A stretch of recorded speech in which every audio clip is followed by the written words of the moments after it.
Rusty, just 43-0, it's hard, I suppose you can't really ever be upset to score a line like that against a side like that. The history you have with it, but it felt like a lot of points left out there. Yeah. Your assessment? No, I think, I don't know what their coaches said. Yeah, evening everybody. This field is really slippery. I mean, with the warm-up, you could feel it's greasy. And yeah, so it's tough to play an expensive, pretty game in weather like that. And against a team that really wanted to defend. You could see they were up for the defense. And yeah, so to get 43 points and keep them to 0, we satisfied with that. And the 4 debutants playing their first matches. And then obviously a guy like... what's his name? Kobus Wiese and Paul and those guys, they're not regular guys who play for us a lot. I think the only really guys that we can say played a lot is Kobus and Jesse and Kirkley and Dukes and so on. So, yeah, 43-0, definitely better than last week for defensively, but it's easier to defend on a wet field like this. It's just easier to defend. So, yeah, and no injuries. That's the first time after a game that we can say no injuries, so that's good. Rossi, just maybe expand a little bit on the debutants, your thoughts on them individually, and then obviously you said Kobus Wiese and him and his brother Jasper obviously had a great game. Yeah, they definitely carried it really well, and the lineouts were awesome. Both hookers, I thought, threw really well, and I think Ruben playing at first test match out there against the Tier 1 nation. I think we didn't lose the lineout ball. And then a guy like Sadi in the scrums with Wilco and Andre Higu and so on. Same with Malcolm and the guys who started there. Obviously the locks play a big part and the flankers and scrumming as well. So I think scrums, we weren't really on our game previously. This game I thought it was good. I thought our maul stopping and mauling self were good. That was something that we wanted to get right. So we did have a lot of fixes and we're glad about that. Rossi, these 3 games, I think you scored 130 odd points, 20 tries.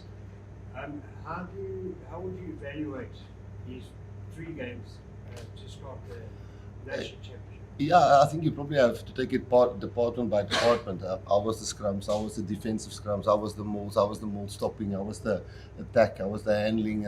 And we tried to get better in each position, player-wise, and then also tactically and technically. And I think we definitely every game got a little bit better, but obviously because we're rotating, it does take, I said it last week as well, but it does take cohesion away. Yeah, our plans will be, maybe someone say now, guys will be a week off, then 26 guys will go to Argentina, 15, 16 guys will stay behind, 1 or 2 rehabbing, and they will start training for the New Zealand. A few coaches will stay behind with them. Yeah, so Argentina is going to be tough. We like Wales, they say they had our number a few times. I think our biggest loss was against Argentina, and we've been together since 2018. So yeah, we're just building our game, trying to build our game. And I think today was another step. Rossi, what do you learn from a game like tonight? You have to take into account that Wales flew from Argentina here. And then they come to a field like this, which is wet and heavy, and you can't really grab the ball and pass the ball that well. I mean, we saw world-class players made a few knock-ons in this game. So in this game, you learn that, okay, our defense was better than last week. We worked really hard on that. And then our set piece was really, really solid. But then there was a lot of handling errors. But, you know, they didn't run a lot. Yeah, I think some guys handled the pressure of Test match rugby a little bit better than we did last week. But who's the better, Scotland or Wales? It's difficult to say how much we've learned, but it's a Test match and a lot of guys came through this Test match. I think with right tick marks. For you, leading as captain over the last couple of tests, what has been your biggest learning with leading a different team, a different starting 23 every single test? What has been your biggest learning this year? I would say probably is just to stick to what works for me. What works for me in the past, and that's to go out to the field and just try and get into as many battles as possible and give for the team what I can give on the field. The other stuff will take care of itself. Of course, there's a lot of good players and very senior players in the squad, so I don't really have that much bigger role or anything to do. I'll just carry myself the way I do, and that's the only stuff that I would say has changed now. Russell, just the Bussy substitution in 42 minutes, was that kind of in your mind thinking ahead of the game, you know, get him somewhere in the second half and then get Marnie a nice long run? Just what was that? Probably if we started Marnie and it was not going so well in the game, if we started Marnie and we were struggling, then it would be difficult to put the young guy on and go and change the game if we were a little bit in trouble. So the thinking was starting him rather and then see how he copes with the intensity of the game.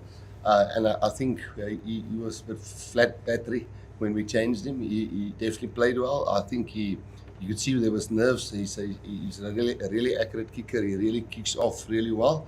But then you get into a test match like this with a lot of people, even at your hometown, the ball is wet, and suddenly you don't kick it into the corners, you don't kick it on the spot of the kickoffs.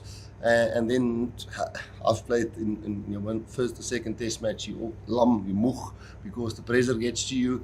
And I think he handled it extremely well. But then you could see in the second half, he was starting to go, you could see his tires were getting popped a little bit, and then we made the swap. So, Rosie, what hope would you give Welsh fans after that? We've been there. You know, they had 2 games before Argentina. They almost went on a run. I mean, we had a braai with Steve and the whole management on Thursday, Wednesday at the hotel. And you can see the tight management team for sure. And yeah, I'm not going to say I feel sorry for them because that will be a wrong headline. It's just somewhere you have to get a little bit of a roll on and a little bit of belief. We were there in 2017 and we were 57-0 and so on. And we just target one big game that we can win, and then the belief will come. So I think that's what they need. One big game where they turn over a big team, and then you guys will believe, and the pundits will believe, and the refs will start believing, and calls will start going their way. And because I know they're a very proud nation, so I hope they get it right. Thank you. Vloggers off, and then Mike.